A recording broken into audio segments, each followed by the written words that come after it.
class. I'm a seasoned educator. I've been doing this for over 20 years. I've worked in environments, everything from the Olympics to news, movies, music videos, television, you name it.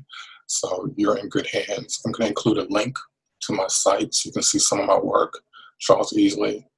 .weebly.com. You can also visit my YouTube channel, Charles Easley, by the same name, and just kind of get a sense in terms of what I do in terms of digital media.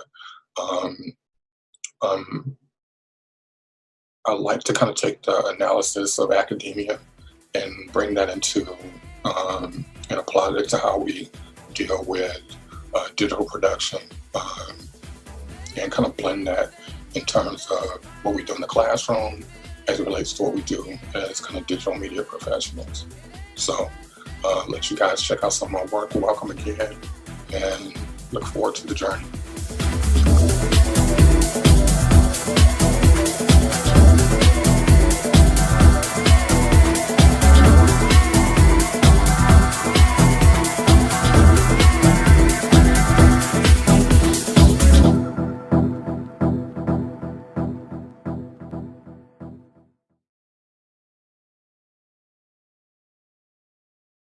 I think for me, the major takeaway was the absolute power behind the retelling of the history through the agency and voice of someone who is from and connected to a specific culture or marginalized group.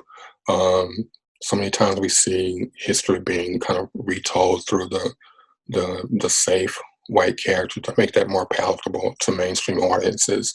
So it's just really refreshing to see the story being told unfiltered through very specific cultural lens. You know, I grew up in the 70s. I remember how the Black Panthers were demonized, even by some in the Black community. And we have to remember that this happened a lot. You know, we celebrate people like Martin Luther King and Malcolm X now, but, you know, at the height of their resistance, you know, even some of the Black community had turned their backs on them because they felt that they were bringing too much heat to the community. And we kind of see that played out with the Black Panthers. And, you know, due to the kind of negative marketing campaign that was, you know, put in place to demonize and kind of rewrite the narrative of them being a destructive force, you know, we see that, you know, being perpetuated by our government and also by the mainstream media. You know, that narrative was pushed.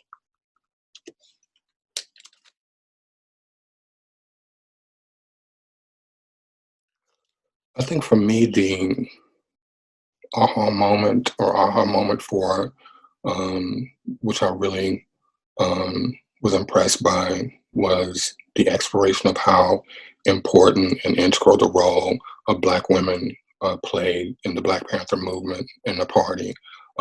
These women were not just mothers um, of, of some of the members. They were not just partners of the men who typically were put, you know, front and center to become the face and the voice. These Black women did everything from community service, you know, to feeding families and even risking their lives in armed resistance. So I think the honesty and the just authenticity of how those roles were explored, I think were very important and kind of very deeply moving.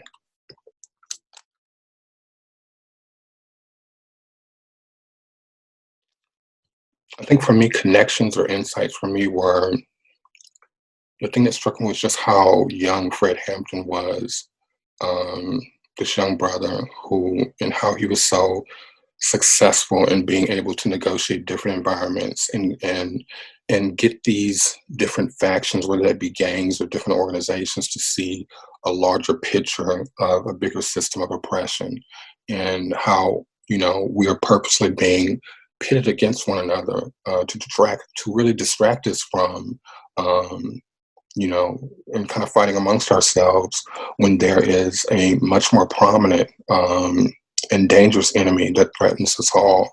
I think he was really good at kind of being able to articulate and share that vision and bring folks together. The other disturbing thing for me was to see how even Bill O'Neill, who was a brother that who was basically manipulated into infiltrating the Black Panthers, and how he was basically a reluctant and even kind of sympathetic character in that he struggled with the truth of how he knew the Black Panthers and the good they were doing in the community. And you can tell it really messed with him and um, his conscience in terms of his role in undercutting the effectiveness of what they were trying to do for the community. And I just thought that was very well played out. And I think the last thing insight for me was just the sobering truth of how our government has historically targeted and maligned the character and name of really anyone who dared to fight for the overall dignity and humanity of marginalized communities. Um, and I think, that in itself just kind of messed with my spirit. It was just very sobering when we look at kind of the history of people, um, who have been put under that sort of scrutiny and some even assassinated because they dared, speak up for the dignity and humanity of